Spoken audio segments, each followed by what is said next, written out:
ભારત માતા કી ભારત માતા કી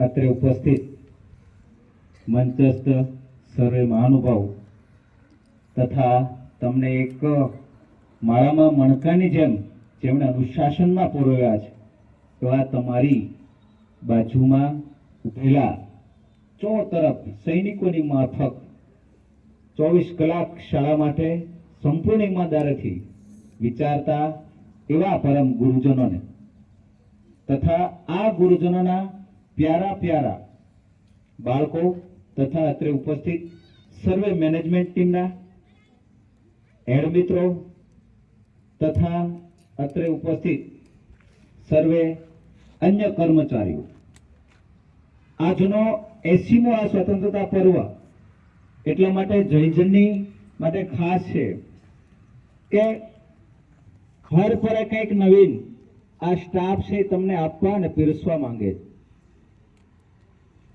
સરસ મજાનું ગીત હમણાં જોતો હતો, એના શબ્દો હતા, કુછ રામ કભી લોટે હી નહીં. ઘણા બધા માતા પિતા માટે પોતાનો દીકરો છે રામ સમાન હોય, પરંતુ જે સરહદ પર ગયા ને કેટલાક યુવાનો 14 વર્ષ 15 વર્ષ સુધી વનવાસ કરે અને આવવાના સમયે પણ પહોંચતા નથી, એમના માટે આ સરસ મજાનું ગીત હતું. આ દીકરીઓને જોરદાર તાલીથી વધાવી લઈએ. એક સરસ મજાનું ગીત છે, રક્ષા કર્તવ્ય હૈ હમારા, भारत हमारी माँ है, निज अन्न वायु जल से जिसने बड़ा किया है, जीवन वो कैसा जीवन इस पे दर नवारा, भारत हमारी माँ है, माता का रूप प्यारा. આ શબ્દો છે એ શું સૂચવે છે? આ દેશ આપણને ઘણું બધું આપે છે, જન્મથી લઈ આજ સુધી તમારી પાસે, અને તમે જે છો એ રાષ્ટ્રની ધરોહર છો. મારું ને તમારું કશું જ નથી.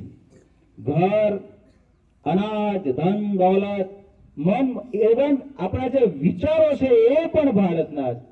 કારણ કે જન્મતાની પહેલેથી તમારા અને મારા આ સૌ માં છે આ ધરતીમાંથી, કહેવાય કે પંચભૂત માંથી બનેલા આ શરીરના આ ભારતના ઋણી છે. અને એ માટે આમાંથી જેટલું યોગદાન દઈ શકાય એટલું ઓછું છે. ઘણા બધા આજે મોટા મોટા ઉત્સવો થશે, પરંતુ વાસ્તવમાં જો દરેક વ્યક્તિ પોતે કંઈક સંકલ્પિત નહીં થાય આ દિવસે, તો એટલો બધો ફાયદો નહીં મળે ભારતના આવતીકાલે કે જેટલા ઉત્સવમાં દેખાવો થશે.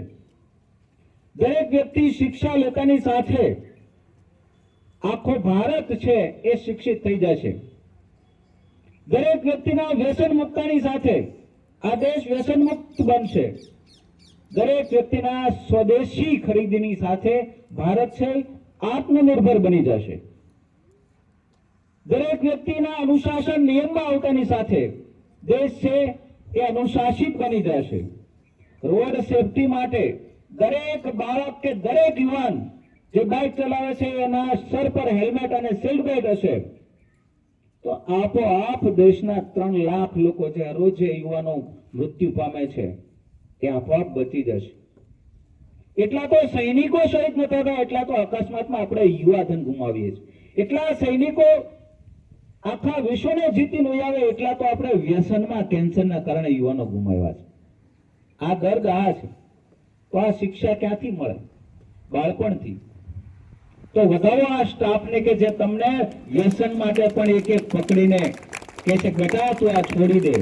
ભલે કદાચ કોઈને બાળકોને કોઈ નાનકડી સજા થતી છે, કોઈ બાળકના વાલી સુધી માફી પત્રક પહોંચતું હશે, પરંતુ એમના ઉપકાર છે કેટલાય બાળકો આજે વ્યસન મુક્ત થઈને અહીં બેઠા છે. આ જે વ્યસન મૂકી શક્યા છે એવા ભારત માતાના સાચા બાળકો અને સાચા શિક્ષકોને હૃદયથી આપણે સેલ્યુટ કરીએ. આજે આ સમર્પણનો દિવસ છે. આપણે કોઈ આમાંથી આજે ને આજે ભલે આવતીકાલે કોઈ બીએસએફ કે આર્મીમાં જઈ અને કોઈ બલિદાન આપે તો અમારા માટે સૌભાગ્યની વાત હશે, પરંતુ આજે કોઈ એટલું બલિદાન નથી આપવાનું. બસ આપણે આપણા પોતાથી શરૂઆત કરવાની છે કે મારે આજથી કેવી નવી શરૂઆત કરવાની છે. કોઈ સ્પોર્ટમાં હશે, કોઈ વક્તૃત્વમાં હશે, કોઈ નૃત્યમાં હશે, કોઈ અભ્યાસમાં પ્રવીણ હશે. તમે જ્યાં છો તમારામાં અંદર જે સ્કિલ છે તમે ખુદ ખોળો અને એમાં લાગી જાઓ. હમણાં જ આપણે સરસ મજાની ઇન્ટરનેશનલ સ્પોર્ટ ગેમમાં ભારતે 4થો નંબર પ્રમુખ સાહેબ વર્ધનભાઈ નિલેશભાઈ છે મેળવ્યો છે. આ પહેલા ક્યારેય નથી બન્યું. કેટલા બધા ગોલ્ડ મેડલ, સિલ્વર મેડલ છે બાળકો યુવાનો લઈને આવ્યા છે. નાના નાના એમાં બાળકો હતા, મોટા મોટા યુવાનો હતા, બહેનો અને ભાઈઓ પણ હતા. એમાં વિજેતામાં થનાર બહેનોની સંખ્યા વધારે હતી ભાઈઓ કરતા પણ. તો જેમને જેમને પણ મોકો મળ્યો છે એમણે કોવત દેખાડ્યું છે. તો તમે પણ એક સારામાં સારા ભારતમાં જન્મી અને આજે 80મા સ્વતંત્રતા પર્વ નિમિત્તે સંકલ્પ લ્યો કે હવે છેક સુધી માત્ર મારે તાલુકા કે જિલ્લામાં નહીં, આખા વિશ્વમાં ભારત માતાનો ડંકો વગાડવા માટે આ દાયિત્વ નિભાવવાનું છે. અને એ આસાનીથી થઈ શકે. એ ચેતક ઘોડાના બલિદાનને કોણ ભૂલી શકે કે જેમણે મહારાણા પ્રતાપ માટે જ નહીં આપણા સમગ્ર ભારત માટે યોગદાન બલિદાન આપ્યું. એક હાથીના અંબાડી સુધી ઉભેલા દુશ્મન સુધી મહારાણા પ્રતાપના ભાલાને પહોંચાડવા એ મોટી સલાંગ લગાવે તો એ સલાંગ પણ રાષ્ટ્રવાદ છે. પેલી નાની દીકરી છે હમણાં સરસ મજાની રાષ્ટ્રવાદની સ્પીચ બોલતી હતી. રાષ્ટ્રવાદ શું છે?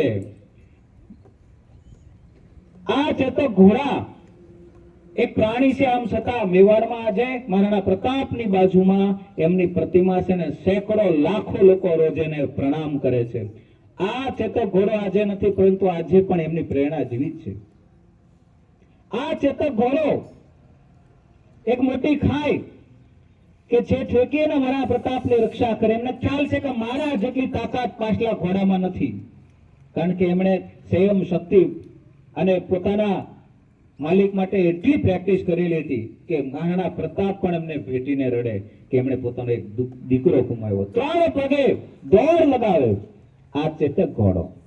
એવી જ પન્ના ગાય કે જે ઉદયસિંહનો જીવનદાન બને અને એ ઉદયસિંહનો પુત્ર એટલે મહારાણા પ્રતાપ. આપણે પન્ના ગાય દાસી હતી એમના પણ ઋણી છીએ.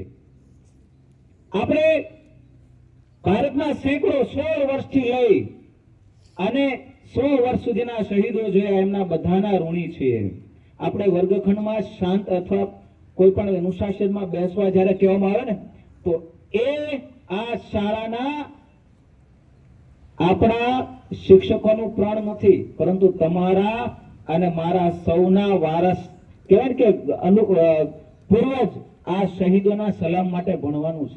તમને ખ્યાલ નથી આમાંથી કોઈ બાળક કોઈ કલેક્ટર બનશે ને આખા કોઈ જિલ્લાને વ્યસન મુક્ત કરાવી શકે, સેંકડો ન્યાય અપાવી શકે, સેંકડો લોકોને એક ચોક્કસ દિશા આપી શકે. તો આ તમારી કલમ અને તમારી પુસ્તક પ્રત્યેની જે ઈમાનદારી છે ને એ પણ રાષ્ટ્રવાદ છે. અહીં ઉભેલા શિક્ષકો બેઠા છે ને તમે ઉભા છે ને તમે બેઠા છો. અહીં સરસ મજાના નાના બાળકો છે એ સરસ મજાની વેશભૂષા સાથે બિરાજમાન છે. આ તમે જોતા હશો વ્યવસ્થા, પરંતુ એમના માટે 15-20 દિવસ આ શિક્ષકોએ પોતાના શૈક્ષણિક કાર્યમાં પણ કોઈ અડચણ ન પડે એ રીતે આ દાયિત્વ નિભાવ્યું છે. આ કાર્યક્રમમાં જેમણે પણ પોતાનું મૌન રહી, શાંત રહી, અનુશાસિત રહી જે પણ યોગદાન આપ્યું છે એમ સર્વને, બાળકોને, સર્વ શિક્ષકોને પણ આપણે બતાવી લઈએ. એમના દાયિત્વને આપણે શાળા ક્યારે નહીં ભૂલી શકે. એક સરસ મજાની કહાની કે આપણે સૌને એક પ્રેરણા આપે. વિવેકાનંદ 39 વર્ષ આ રાષ્ટ્ર માટે દોડતા રહ્યા. એક પોતાના રાજા મિત્ર છે 1897માં એક સરસ મજાનો સંદેશ એ પોતાના રાજા મિત્રને આપે કે મેં ભારતનું ભ્રમણ કર્યું છે અને અત્યારે ભારતમાં એટલી અજ્ઞાનતા અને નિરક્ષરતા છે, એના કારણે ભારત છે ગરીબ છે અને પોતે પરતંત્ર છે એ જ ભૂલી ગયા છે. આજે અંગ્રેજો ભારત પર શાસન કરે છે અને જે સૈનિકો છે ને એ 95% ભારતના છે અને એ સૈનિકો ભારતના લોકોને જ લૂંટે છે. એમને ખ્યાલ નથી કે આ ભારત સાથે અન્યાય કરે અને ભારતના લોકો પોતાનું વાસ્તવિક અસ્તિત્વ ભૂલી ચૂક્યા છે. આધ્યાત્મ અને સાહસ ઇતિહાસનો સૌથી વરિષ્ઠ દેશ આજે પોતાનું સાહસ ખોઈ બેઠો છે એટલે પરતંત્ર છે. પરંતુ હું મારા જીવનના 39 વર્ષ દરમિયાન કરેલી તપસ્યાના તમામ સંકલ્પો ભારતને આપું છું. અને કોઈ સંકલ્પ લે ને ત્યારે તાત્કાલિક ન ફળે, પરંતુ 100 વર્ષ સુધી આ ભારતના આભા મંડળમાં અમારા સંકલ્પો રહેશે અને એક દિવસ એવો આવશે 100 વર્ષ બાદ ભારતમાં એવા મિશનો શરૂ થશે, ઘરે ઘરે શિક્ષક બાળકને ગોતવા જશે અને ઘર ઘર સુધી શિક્ષા પહોંચશે. અને આપણે સૌ જાણીએ છીએ કે શિક્ષા મિશનની શરૂઆત 1998 થી થાય, સર્વ શિક્ષા અભિયાનની શરૂઆત. અને આજે ઘરે ઘરે શિક્ષકો છે બાળકને શોધતા અને શિક્ષાનો પ્રચાર કરતા મળે. એ સેંકડો સરકારી હોય કે પ્રાઇવેટ, આ એક સંકલ્પ બળ છે અને જ્યારે સંકલ્પ બળ સાચા હૃદયથી નીકળે ત્યારે પરિપૂર્ણ થાય. સમય ચોક્કસ લાગે. આ મહાપુરુષ એમને પૂછે કોઈ કે ભારત એટલે શું, તો એ પોતાના શબ્દોમાં કહે છે ભારત. કોઈ પૂછે તો ભારત એટલે શું, તો કહી દેજો એને આ વિશ્વનો સૌથી જ્ઞાનમાં સમૃદ્ધ દેશ તો એ ભારત છે. કોઈ પૂછે ભારત શું છે તો કહી દેજો કે આ ભારતમાં આ ભારત એટલે વિશ્વનો સૌથી પુરાતન દેશ. ભારત એટલે શું તો કહી દેજો કે વિશ્વની અર્થવ્યવસ્થામાં સૌથી લાંબા સમય સુધી જેમની જીડીપી વિશ્વની સર્વોચ્ચ ટોચ પર રહી છે એ ભારત છે. ભારત એટલે શું તો કહી દેજો યોગનો સંદેશ આપનાર ભારત છે. ભારત એટલે શું કે વિશ્વની સૌથી શ્રેષ્ઠ સ્વાસ્થ્ય વ્યવસ્થા અને તકનીકી વ્યવસ્થા આપનાર એટલે ભારત દેશ છે. ભારત એટલે શું પૂછે તો કહી દેજો સંસ્કાર, જ્ઞાન અને અનુશાસનનો ભંડાર ભારત છે. ભારત એટલે શું પૂછે તો કહી દેજો આખા વિશ્વને એકતા અને સંપ્રભુતાનો સંદેશ આપનાર દેશ ભારત છે. અહીં એવા ઋષિઓ થયા જે હજારો વર્ષ જીવીને ગયા. અહીં એવા સંતો મહંતો થયા કે જે ભારત માટે બાર શહીદ થવાનું પણ કબૂલે છે. આ ભારતની આપણે વિરાસત છીએ. વર્તમાન ભારતને પરિવર્તિત કરવા માટે એક બાળક પણ આમાંથી સંકલ્પ લઈ લેશે ને તો આખા ભારતને બદલી શકે છે. એ પછી સ્વાસ્થ્ય વિભાગ હોય કે રોડ સેફટી વિભાગ હોય કે અનેક પ્રકારના જે વિભાગો ચાલે છે એમાંથી એક પણ બાળક પોતે સંકલ્પિત થઈ છે આખા ભારતને બદલવાની ક્ષમતા રાખે. અને આ ક્ષમતાનું એક પ્રતિબિંબ એટલે વિવેકાનંદ કે જે પોતે આ ભારતની ભૂમિ છોડીને જતા પહેલા 40 જેટલા રોગોથી રૂગ્ણ છે અને મરણશૈયા પર બિરાજેલા છે. એમની પાસે કોઈ તાકાત નથી કે આંખ પણ ખોલી કે માત્ર દિમાગ પણ અલ્પ ચાલે છે. ટૂંક સમયમાં એ સ્વર્ગે સિધાવાના છે, પરંતુ મનની ઈચ્છા છે કે મને ભારત માતા કેમ ન મળી, કે જેમને શોધવા માટે હું પર્વત, પહાડો, નદી, ગરીબ, અમીર, ગામ અને શહેર, ગલીઓમાં ઘૂમ્યો. આજે પણ મને માં ભારતી મળવા કેમ ના આવી? મેં મારા જીવનના તમામ સુખ દુઃખ આ દેશ માટે આપી દીધા, આમ છતાં ભારત માતા મને મળવા કેમ ના આવી? હે માં! પછી એના અંતરનાથથી જે અવાજ નીકળે છે, हे माँ, हे देश, अब तू मुझे गले लगा ले, मैं चाह के भी तुझसे जुदा हो नहीं सकता. हे देश, हे माँ, अब तू मुझे गले लगा ले, मैं चाह के भी तुझसे जुदा हो नहीं सकता. जो था सब बिछा दिया, जो था सब बिछा दिया. हे माँ, अब तू माने न माने, हे माँ, अब तू माने न माने, मैं और इससे ज्यादा तेरा हो नहीं सकता. मैं और अब इससे ज्यादा तेरा हो नहीं सकता. કારણ કે સર્વસ્વ અર્પિત કરી પોતાનો જીવ પણ અર્પિત કરી દે પછી એનાથી વિશેષ તો ભારત માતાનો શું થવાય?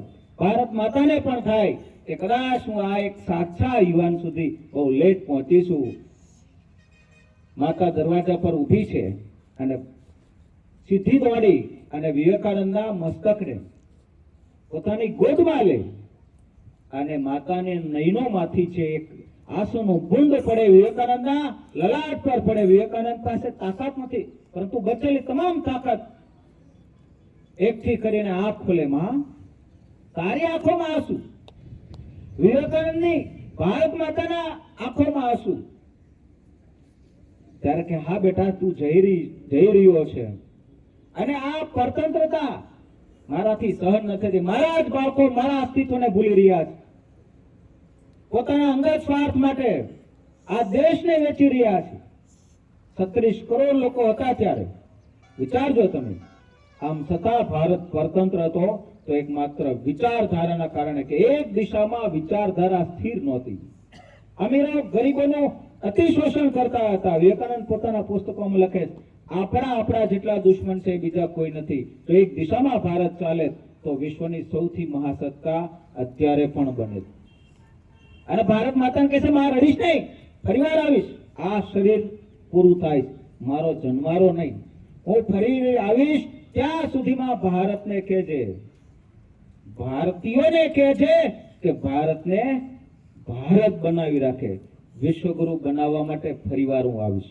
તો મારું અને તમારું સૌનું દાયિત્વ શું છે? ભારતને ભારત બનાવી રાખવાનું. વિદેશોની કોઈ પણ એડવર્ટાઇઝ, વિદેશીની કોઈ પણ વસ્તુ કે દેખાદેખીમાં ભારતને કમજોર ન સમજવા, આપણા પોતાને કમજોર ન સમજવા, પોતાની અંદર અભાવ ન લાવો. એ પણ એક રાષ્ટ્રવાદ.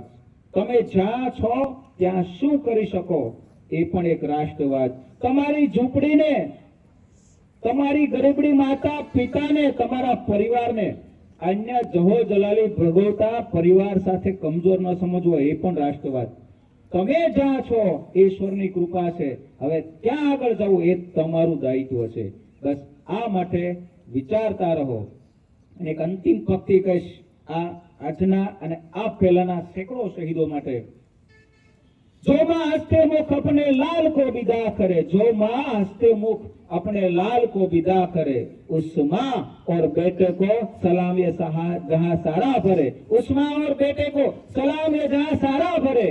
न आए कोई आँच उस मुल्क पे, न आए कोई आँच उस मुल्क पे, उस देश का तिरंगा सदा लहराया करे, उस देश का तिरंगा सदा लहराया करे. जय हिंद, जय भारत.